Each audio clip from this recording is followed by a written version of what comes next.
इसको logical and non logical action भी कहते हैं। देखिए, सबसे पहले पेरेटो ने जब अपने सिद्धांत को बताया तो उन्होंने बताया हमारे समाज में जितनी भी क्रियाएं संपादित होती है उन्होंने उसका वर्गीकरण किया, क्लासिफिकेशन किया, वर्गीकरण किया दो आधार पर, और वो दो आधार थे तार्किक और अतार्किक क्रिया। ध्यान से समझना, हमारी सोसाइटी में होने वाली क्रियाएं, क्रिया इन द सेंस क्रिया को एक्शन बोलते हैं, और मोटे तौर पे अगर मैं बोलूं इसको कार्य। हमारे समाज में जितने भी कार्य संपादित होते हैं, क्रियाएं, उनको उन्होंने बोला है, उन कार्यों को उन्होंने दो भागों में बांटा। कौन कौन से दो भाग? एक तार्किक क्रिया और एक अतार्किक क्रिया।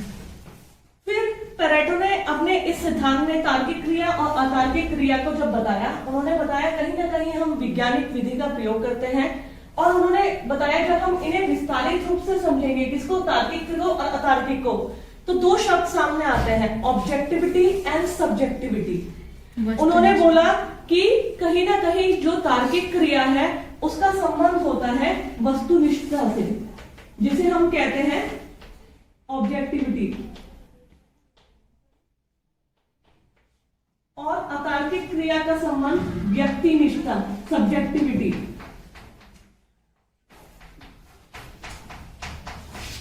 ठीक है, दो शब्द आए, वस्तुनिष्ठता और व्यक्तिनिष्ठता, ऑब्जेक्टिविटी एंड सब्जेक्टिविटी।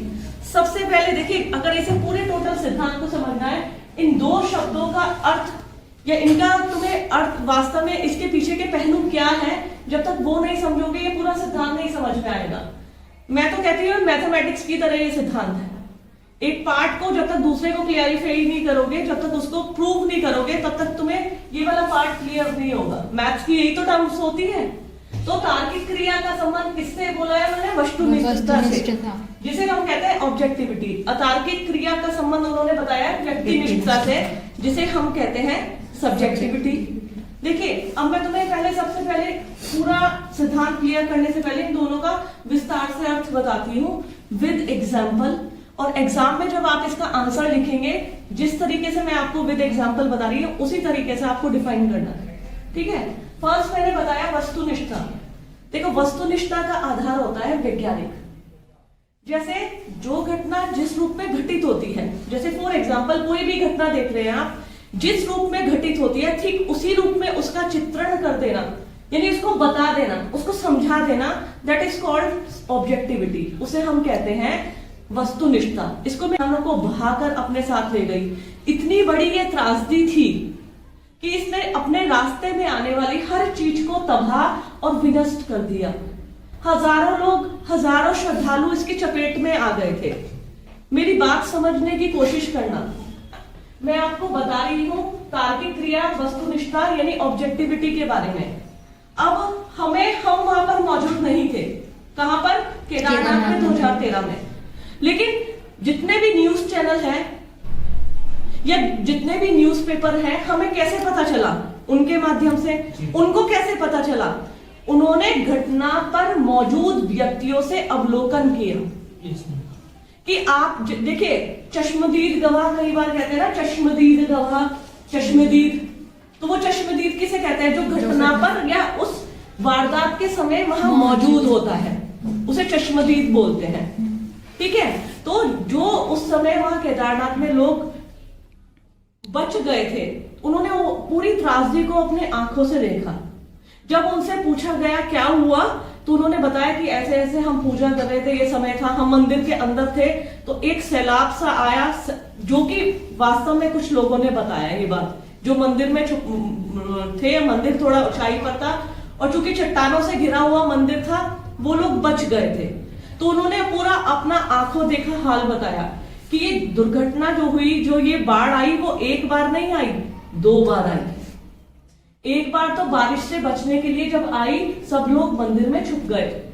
ठीक है, फिर उन्होंने कहा कुछ लोग तो उसके बावजूद भी मर गए, क्योंकि उन्होंने सोचा अब ये विभीषिका दोबारा नहीं आएगी। लेकिन सुबह के समय 17 जून को, 16 को तो आई, 17 जून को सुबह दोबारा से वो विभीषिका आई, क्योंकि जब लेक टूटी, वो आधा टूटी थी, वैज्ञानिकों का ऐसा मानना था। लेकिन जब वो 17 की मॉर्निंग में दोबारा टूटी, तो बचा हुआ जितना पानी था वो दोबारा सैलाब आ गया, जो बाकी बच्चे लोग अपनी जान बचाने के लिए इधर उधर भाग रहे थे, तो वो सब उस काल के गाल में समा गए। तो जिन लोगों ने हमने जिन लोगों से पूछा, उन्होंने प्रत्यक्ष घटना का वर्णन जो उनकी आंखों के सामने हुआ, उन्होंने हूबहू उसी तरीके से न्यूज चैनलों को हमें या इंटरव्यू के माध्यम से बता दिया। जो घटना जिस रूप में घटित हुई, ठीक उसी रूप में जब उसका चित्रण करते हैं तो उसे कहते हैं वस्तुनिष्ठता। समझ में आया? ऑब्जेक्टिविटी। और ये जो होती है कहीं ना कहीं वैज्ञानिक होती है। वैज्ञानिक क्यों कहा जाता है इसे? क्योंकि वैज्ञानिकता में तथ्यों का, फैक्ट्स का सहारा लिया जाता है। उन्होंने प्रत्यक्ष घटना का वर्णन जो उनकी आंखों के सामने हुआ, उन्होंने हूबहू उसी तरीके से न्यूज चैनलों को हमें या इंटरव्यू के माध्यम से बता दिया। जो घटना जिस रूप में घटित हुई, ठीक उसी रूप में जब उसका चित्रण करते हैं तो उसे कहते हैं वस्तुनिष्ठता। समझ में आया? ऑब्जेक्टिविटी। और ये जो होती है कहीं ना कहीं वैज्ञानिक होती है। वैज्ञानिक क्यों कहा जाता है इसे? क्योंकि वैज्ञानिकता में तथ्यों का, फैक्ट्स का सहारा लिया जाता है। ऐसा नहीं अपनी मर्जी से या मनगढ़ंत कहानियां बताई जाती है, ऐसा नहीं होता, उसे हम वस्तुनिष्ठता नहीं कहेंगे। फिर इसमें वैज्ञानिकता इसलिए कहते हैं क्योंकि ये वैज्ञानिक प्रामाणिक होती है। सिर्फ एक व्यक्ति के कहने पे इसको प्रामाणिक नहीं माना जाता है। जब तक 2 लोग उसकी पुष्टि ना कर दें, 3 लोग ना कर दें और काफी लोग अपना आंखों देखा हाल ना बता दें, तब तो उसको प्रामाणिक नहीं माना जाता। इसीलिए इसे वैज्ञानिक पद्धति का भी एक पार्ट माना जाता है। तो वस्तुनिष्ठता उसको कहते हैं जो घटना जिस रूप में घटित होती है, ठीक उसी रूप में जब हम उसका प्रत्यक्ष चित्रण या वर्णन करते हैं तो उसे हम कहते हैं वस्तुनिष्ठता। समझ में आया? एक टर्म आई है व्यक्तिनिष्ठता। व्यक्तिनिष्ठता देखिए, वस्तुनिष्ठता में तो हम जैसी घटना घटित हुई उसका वर्णन कर दिया। व्यक्तिनिष्ठता कहते हैं जब एक व्यक्ति अपने व्यक्तिगत विचारों को किसी घटना में सम्मिलित कर देता है। अब फॉर एग्जाम्पल, अभी मैंने आपको केदारनाथ त्रासदी का एग्जाम्पल दिया, बताया। कुछ लोग ऐसे थे जो घटना के समय घटनास्थल पर मौजूद नहीं थे, गांव में रहने वाले थे। अब उन्होंने जानने की, आसपास के लोगों ने क्यूरियोसिटी करी, उन्होंने कैमरा कभी नहीं देखा था या उन्होंने कितना ऐसा वो नहीं देखा था, लोगों से पूछकर जो उनके पास अधूरा ज्ञान था, कहने का मतलब जो अधूरा ज्ञान था, उस ज्ञान के आधार पर उन्होंने घटना को इंटरप्रेट किया, मतलब उसका वर्णन किया, और वो भी गलत तरीके से। क्योंकि उन्होंने कहा कि ऐसे ऐसे बादल फटा, लोगों में अफरा तफरी फैली, हमने देखा ग्लेशियर का एक बड़ा टुकड़ा और खिसका आया, झील के अंदर गिरा, झील टूट गई। जबकि ये सत्यता नहीं है। व्यक्ति ने अपने व्यक्तिगत विचारों को उसमें सम्मिलित कर दिया। इसको एक और एग्जांपल से समझाऊंगी आपको मैं। देखिए, उदाहरण के तौर पर आप सड़क पे जा रहे थे और जाते जाते आपने देखा कि एक पहाड़ी पे से एक गाड़ी गिर गई। ठीक है, गाड़ी गिर गई और वहां दुर्घटना हो गई, लोग इकट्ठा हो गए और बचाने की, ड्राइवर को या गाड़ी के अंदर बैठे लोगों को बचाने की कोशिश करने लगे। कुछ व्यक्ति तब वहां मौजूद हुए या तब आया कि ये कहीं ना कहीं गाड़ी गिराएगा, और हमारे देखते देखते उसने शराब के नशे में गाड़ी को पहाड़ी से गिरा दिया। That is called subjectivity. जब एक व्यक्ति किसी घटना के पीछे या किसी पूरी व्यवस्था के पीछे अपने व्यक्तिगत विचारों का समावेश उसके अंतर्गत कर देता है, उसे हम कहते हैं व्यक्तिनिष्ठता, सब्जेक्टिविटी। इसमें विज्ञान का कोई स्थान नहीं होता, क्योंकि ये तो व्यक्ति के मानसिक उपज है। जो भी उसके दिमाग में आया उसने उसके बदले में उसको बता दिया। ना तो ये प्रामाणिक होती है व्यक्तिनिष्ठता, ना तो प्रामाणिक होती है, ना तार्किक होती है, इसे, है ना, और इसमें विज्ञान का भी कोई रोल या भूमिका नहीं होती है। इसलिए इसे कहा जाता है व्यक्तिनिष्ठता, सब्जेक्टिविटी। अब मैं तुम्हें बताती, देखो हम बात कर रहे थे विल्फ्रेड पेरेटो के तार्किक और अतार्किक क्रिया के सिद्धांत की। विल्फ्रेड पेरेटो कहता है हमें समाज में जितने भी क्रियाएं होती हैं उनका वर्गीकरण 2 आधार पर क्रिया है, एक तार्किक क्रिया और अतार्किक क्रिया। पेरेटो कहते हैं तार्किक क्रिया का संबंध होता है वस्तुनिष्ठता से, ऑब्जेक्टिविटी से, जो अभी मैंने तुम्हें बताया है, और अतार्किक क्रिया का संबंध होता है व्यक्तिनिष्ठता से। जो कि अभी अभी मैंने तुम्हें डिफाइन किया है। देखिए, तार्किक यानी तर्क पर आधारित, लॉजिक्स। हम जितने भी फैक्ट्स लॉजिक का प्रयोग करते हैं वो करते हैं वैज्ञानिक अध्ययन में। वैज्ञानिक अध्ययन में हम लॉजिक के आधार पर, तथ्यों के आधार पर कि ग्रहण हुआ तो क्या कारण थे, पूरे हमने खगोल शास्त्र के अनुसार देखा इस तिथि को जो है सूर्य ग्रहण होने वाला है, क्योंकि चंद्रमा सूर्य और पृथ्वी के बीच में आ जाएगा। इस कारण लॉजिकल एक्शंस, लॉजिक्स मतलब तथ्य पर, लॉजिक पर आधारित घटना को या क्रिया को हम कहते हैं तार्किक क्रिया, और इनका संबंध वस्तुनिष्ठता से होता है। और जहां व्यक्ति अपने व्यक्तिगत विचारों को मिला देता है, जहां लॉजिक्स का कोई स्थान नहीं होता, वो तो व्यक्ति के दिमाग की उपज होती है, कहीं ना कहीं व्यक्तिगत विचारों का उसमें समावेश हो जाता है, तो उसे हम कहते हैं नॉन लॉजिकल एक्शन। तभी तो इसे बोला गया नॉन लॉजिकल, मतलब अतार्किक। इसमें तार्किकता का कोई स्थान नहीं है, तार्किकता की कोई भूमिका भी नहीं है, क्योंकि कहीं ना कहीं ये तथ्यों पर आधारित नहीं होते, ये तो व्यक्तिगत विचारों से प्रभावित होते हैं, व्यक्तिगत दिमाग की उपज होते हैं, तो इसे कहते हैं नॉन लॉजिकल एक्शन। इसी को और विस्तारित रूप से बताने के लिए विल्फ्रेड परेटो ने कहा है कि हम तार्किक क्रिया और अतार्किक क्रिया को लक्ष्य और साधन, देखिए लक्ष्य और साधन। पहले मुझे आप लोग ये बताइए, आपने लक्ष्य और साधन ये शब्द सुने हैं कभी? अच्छा, चलो अच्छी बात है, सुने हैं। लक्ष्य किसे कहते हैं? गोल। गोल, हाँ इंग्लिश में गोल ही बोलते हैं, लक्ष्य को इंग्लिश में गोल बोलते हैं। तो गोल का मतलब या लक्ष्य का मतलब क्या होता है? उद्देश्य। मैं उसका मतलब डिस्क्रिप्टिव मीनिंग पूछ रही हूँ। लक्ष्य किसी एग्जांपल से बता दो तो मुझे। जैसे मतलब हमने सोचा कि मतलब हम अपना एमए फाइनल करेंगे तो बहुत अच्छे मार्क्स से करेंगे। लक्ष्य यानी तुम्हारा लक्ष्य ये है कि मुझे प्रथम श्रेणी में एमए की परीक्षा उत्तीर्ण करनी है। Very good. और कोई बताएगा? जैसे पेपर देगा है अंकल, हाँ उस चीज का लक्ष्य। अच्छा, जैसे इसने वीडियो का पेपर दिया, इसका लक्ष्य है मुझे इस पेपर में उत्तीर्ण होना ही होना है। लक्ष्य बिल्कुल सही बताया, आप सब लोग सही समझे हैं। लक्ष्य का मतलब होता है गोल। गोल, ये गोल पहले से निर्धारित किया जाता है, ध्यान से समझना। लक्ष्य वो नहीं होता है कि हम हम तो फर्स्ट आना था, यही तो मेरा लक्ष्य था, आज नहीं बनता। लक्ष्य बनाया जाता है कि फ्यूचर में मुझे सिविल सेवा की परीक्षा उत्तीर्ण करनी है, ये मेरे जीवन का लक्ष्य है। मुझे एवरेस्ट की चोटी को फतेह करना है, ये मेरा लक्ष्य है, गोल है। और जब तक मैं इस गोल को अचीव नहीं कर लूंगी, तब तक मेरा पूरा कॉन्सेंट्रेट मेरे गोल पे लगा रहेगा। ठीक है, लक्ष्य समझ में आया? चलिए साधन पे आते हैं। साधन किसे कहते हैं? लक्ष्य को प्राप्त करने के लिए जो हम जिन चीजों का हम यूज करते हैं। बहुत अच्छे बच्चे हैं मेरे। लक्ष्य को प्राप्त करने के लिए जिन जिन मीडियम या माध्यम का हम प्रयोग करते हैं, जैसे मैंने अभी बताया एवरेस्ट तुम्हें फतह करना है, तो उसके लिए कौन कौन से माध्यम प्रयोग करोगे आप? पहले उसकी वो ली जाएगी ट्रेनिंग वगैरह। Very good. हाँ, कितना वो, बिल्कुल बिल्कुल, क्योंकि एक अच्छे लक्ष्य को हम तभी प्राप्त कर सकते हैं जब हम पूरी योजना के साथ अपने लक्ष्य के पीछे जुट जाए।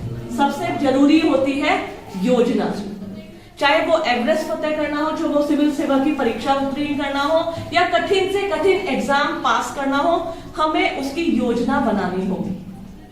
फिर साधन की हम बात करते हैं। साधन कहते हैं लक्ष्य तक पहुंचने का वो माध्यम जो हमें अपने लक्ष्य को प्राप्त करने में सहायक बनाएगा या पूरा करेगा। तो माध्यम, जैसे हमारा लक्ष्य, जैसे मेरा लक्ष्य दिल्ली जाना है, हमारा लक्ष्य जैसे मेरा लक्ष्य दिल्ली जाना है, तो माध्यम ट्रेन, ठीक है, कैब, बस, ये मेरे माध्यम है, ये मेरे मीडियम्स है। समझ में आया लक्ष्य और साधन? देखिए, तार्किक और अतार्किक क्रिया में विल्फ्रेड परेटो लक्ष्य और साधन की भी बात करते हैं।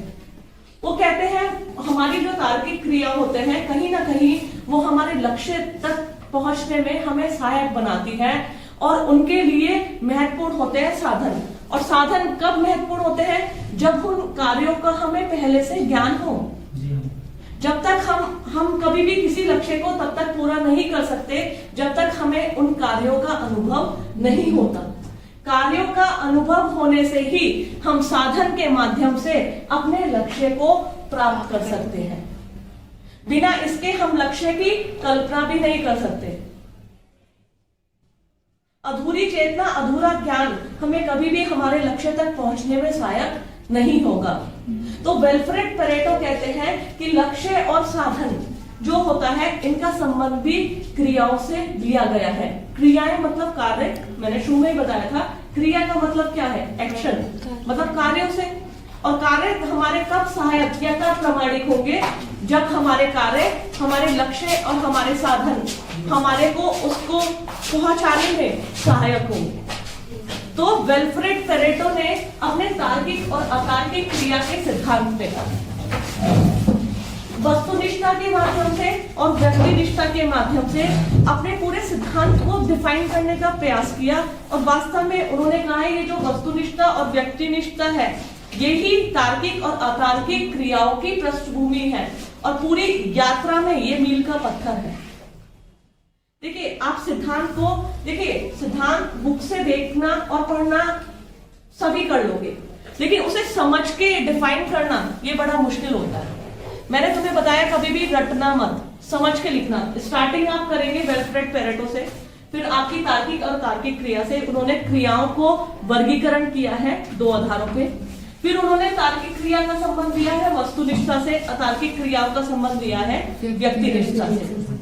फिर आप बताओगे वस्तुनिष्ठा किसे कहते हैं, वस्तुनिष्ठा को विस्तारित रूप से बताओगे। फिर आप बताओगे व्यक्तिनिष्ठा को।